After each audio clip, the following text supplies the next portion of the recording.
All right, guys, let's talk about breakfast and eggs. So the functions of an egg, the egg provides texture, flavor, structure, moisture, and nutrition whenever you're cooking with it.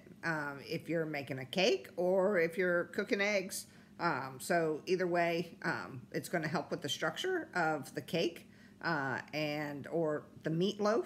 It's going to help bind that together. Eggs leaven and thicken bakery items. The eggs bind ingredients such as crumbs on breading. If you ever bread anything, like you're breading chicken, right? You got a chicken breast and you want to bread it. It's flour, egg wash, breadcrumb. So you gotta have that egg wash so that the breadcrumb will stick. Eggs will enrich and tenderize breads and cakes, and then eggs extend the shelf life of some baked goods. So it's kind of understanding the composition of the egg and what the egg is made up of. So the egg is very porous. That shell is very porous. And what I mean by porous is that it has little tiny holes in it that flavors and odors can penetrate through. So it can come through. So if you've ever had eggs sitting in your refrigerator that sat in there for a long period of time next to the onions, and then you cooked an egg and it had a weird flavor to it, it had taken on that odor. So that's why you'll see in a lot of kitchens, the dairy products and the eggs are held separately away from the meats and the vegetables. So your primary egg, you've got the eggshell, which I told you is porous. You have the egg yolk, the egg white. So the yolk is the fat of the egg. So we'll use that when you get into stocks and sauces. We'll use it to make hollandaise. When you're in baking and pastry, you'll make custards with egg yolks. But it's the fat of the egg. The white of the egg is the albumin, and that helps with clarification if you want to clarify stock. So when you're in stocks and sauces, make consomme, we're going to have the egg whites. It's going to help clarify the stock because of the albumin protein in it, but it's also going to help bind the stock. So egg whites are a binder and helps bind things together in the cooking process.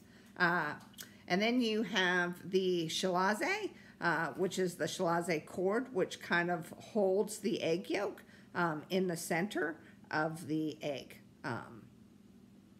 And usually, like, I just kind of pop it off with my fingers. It can go into your recipe. It's not going to hurt you or anything if you eat it. And then there's an air cell. The air cell definitely helps with the cracking of the egg. If you've ever did hard-boiled eggs, to get that shell off can be a pain. But if you hit it at the air cell, it kind of is an air pocket and opens up. So those are the different parts of the egg. The grading, you have double A, A, and B. Double A is your best egg. It's graded by USDA or state agencies, and it has the size of the egg. Okay, so the grade A is going to remain compact. So the egg white is going to stay closer to the egg yolk, and the yolk is going to stand high. With the, as you go into a B, the white is going to spread out a little bit, and your egg yolk is going to flatten. And the B, there's a lot more water in it, and it just kind of spreads. And I know you guys have seen those, because I have. So, and there's some pictures of those. The storing of the eggs, you want to store it at 40 degrees. I will tell you this, if you go to Europe, European kitchens, they have them underneath the tables in the kitchens, where the United States, we keep it in the refrigerator. The eggs are pasteurized, so, you can keep them out. Fresh unshelled eggs can be stored for 4 to 5 weeks. They do have a long shelf life, which is good. Eggs require time and temperature control, especially when you start cooking with them. Cracking the eggs, you don't want salmonella. People can get sick from a raw egg, and more so not from the egg inside, but from the shell if there's salmonella on it. And that's why, anytime I crack my eggs, I wash my hands. I'm very aware of that. You got to be real careful. Never leave egg dishes at room temperature. We all know they get crusty, so you have that. So food operations, you can purchase eggs. Usually we purchase them whole. Now, if I'm for my bakery, I will purchase the carton of egg yolks. So you can get, a carton of egg yolks. You can get egg whites. You can get egg substitute. So you can get eggs in any kind of which way. When in the hotels, I would get liquid eggs, which was this big 20-pound bag of eggs that I would use to scramble. They were pasteurized, so it kept people from being sick from them at all, especially if you're dealing with any senior citizens or anybody who's immune compromised. So that always helps because it's been pasteurized. Egg whites can only they can be fresh or frozen, so can yolks. You have the egg substitutes, which will have the milk. You can add milk to it or water. Usually, like I'll do, if I'm doing an egg wash, I'll add water. If I want something to have a little more richness, I'll add some heavy cream or milk. So the nutrition, it has vitamins A, D, E, and K, and B complex. They're rich in minerals and less cholesterol now than previously. I don't know why that is. Egg whites do not contain cholesterol, and that's why you see a lot of people will substitute. They'll just want an egg white omelet. So you'll have that. The different cooking methods for eggs, you'll see with baking, you can get a shired egg. That would be if you take a little container, crack an egg into it, and just bake. I usually will pan spray it, maybe put a little piece of Canadian bacon underneath, and you can bake it, and it's a nice little egg. Will take on that Canadian bacon flavor. Quiche, you can do a quiche, which is kind of like a pie. It has a pie shell, and then it has the eggs, and you can do quiche Lorraine, which is the onions and the ham. You can make, put sauteed peppers and mushrooms. I mean, you can really do anything you want in an egg. It's kind of a baked omelet in a pie shell. Sauteed, you got the scrambled, the omelets. You guys will learn the French omelet, where it's a rolled omelet, kind of looks like a quenelle.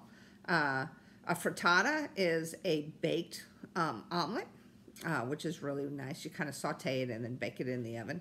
And again, it's kind of like a quiche. The only difference is that there is no pie shell. And then you have the pan frying, which is your sunny side up or your over easy, where you flip it and cook the egg yolk a little bit. Basted is taking, all you're doing is taking fat and just kind of basting the top as it cooks on the stove. So, and then griddling is just cooking it in a griddle. When you're looking at your moist heat cooking methods, that's where you're boiling your eggs. You can do a soft boil, which is about 3 minutes, 3 to 5 minutes, where you'll have a soft poach, where your yolk is soft and it cuts and it just is running. Okay, usually I'll use that for egg yolk, for Eggs Benedict, which is a toasted English muffin, Canadian bacon, a poached egg, and homemade hollandaise sauce. Very, very good. One of my favorites. Hard-boiled egg, you're going to, whenever you start cooking hard-boiled egg, you always start it in cold water so that it all comes up to temperature at the same time. You cook it until it boils. Once it comes to a boil, you let it sit in the water. You turn off your temperature. You let it set for 12 to 15 minutes. And then you shock it. And you put it in water and ice. You shock it to stop that cooking process. And then you peel them and you have a beautiful hard-boiled egg. And then poached eggs. You're going to poach eggs when you get to campus, where you have simmering water. Poaching is 160 to 180 is your liquid temperature. And you cook it for about 3 to 5 minutes, where you want to get that white cooked, and you want to have a runny yolk. So there's a picture of your hard-boiled eggs, and you can see the left one doesn't have the green color on it. Any kind of green color, they're overcooked.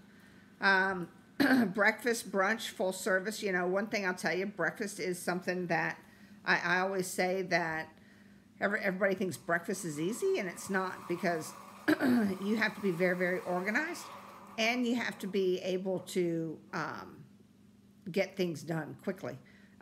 You know, my breakfast cooks, they would come in at 5 o'clock in the morning. By 6:15, they were starting to put out breakfast, and they would get hammered with 100 breakfasts. You know, room service, the restaurant, because everybody eats at the same time. So it's really being organized, having your egg pans, all of those things. So breakfast cooks, you know, usually get paid pretty good. I know I was paying my breakfast cooks up in Atlanta. I was paying them $14 an hour because, you know what, one, who wants to get up at, you know, 4 o'clock in the morning, and they need to be people who are always on time, always there, and that don't have attendance issues. The minute you start having attendance issues with your breakfast cook, you know you better start finding another one because something's wrong. So I've had that happen too. Breakfast meats, bacon, Canadian bacon, ham. You've got the sausages, bulk, links, and patties. When you get into garde manger in your third quarter, we're going to make homemade sausages. We're going to make homemade bacon. We're going to cure our bacon for 10 days. So we'll do that. Griddle cakes, you got your pancakes and waffles. And that's just using a batter. Crepes, you got to love a crepe. My mom always cooked crepes when I was little. She would do a chicken and mushroom crepe with a creamy mushroom sauce, which was really, really good. She also did, she would stuff it with ham and have a cherry sauce on top. And then you can do desserts where, you know, you can do it with whipped cream and a strawberry sauce or whatever. Cereals and grains, you'll see that. Mucilix is one. It's kind of a oat. It's Swiss. You have, what other? I just totally lost my mind. Oatmeal, cream of wheat if you go up north, all of those things. You have coffee. Everybody's into coffee. You got to have coffee in the morning, and good coffee. So you have all those different roasts. Talking about brewing, you can look over that. Teas, I've gotten into tea lately. I've been doing a green tea and mint, which I really, really like. You have the black tea, the green tea, the white tea, and oolong. Oolong is a mixture of both black and green. Very good tea. I love tea.